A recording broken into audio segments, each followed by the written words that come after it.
Hello guys, ayan, so nandito ako ngayon sa bakuran namin, nagpapahangin kasi masama ang ating pakiramdam. Feeling ko umaatake ang ating high blood kasi minsan meron tayong high blood guys.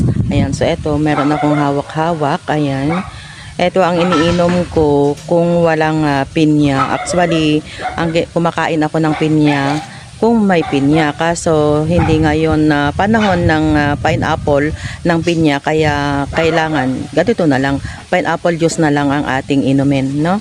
Ayan, so eto, so bubukas ko, hindi ko na ipinakita yung pagbukas ko kasi hindi ko mahawakan. Ayan.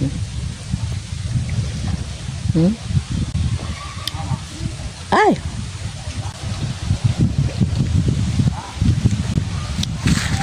kailangan nating magpahangin guys, kailangan nating makalanghap ng fresh air. Yan, habang uminom ng pineapple, of course maasim lang, hindi ko na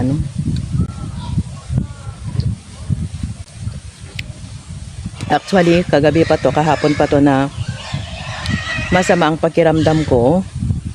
Actually, nagpabili na ako ng 5 cans kagabi. Ayan. So, tapos ngayon, kagagaling ko ng palengke, bumili ako ng 3 can ulit. Reserba yung iba.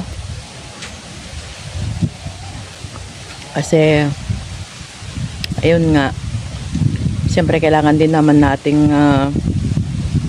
protektahan ang sarili natin. Kasi, especially may anak pa naman ako na hindi pa tapos sa pag-aaral. Yung dalaga ko nakatapos na, pero yung binata ko hindi pa, so hindi pa tayo pwedeng mawala, di ba?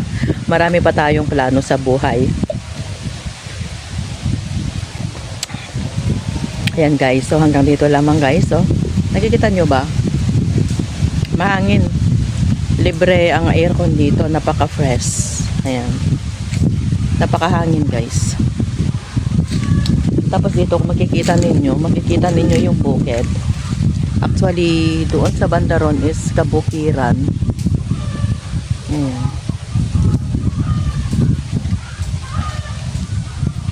Ayan. Thank you for watching guys. Again, thank you so much.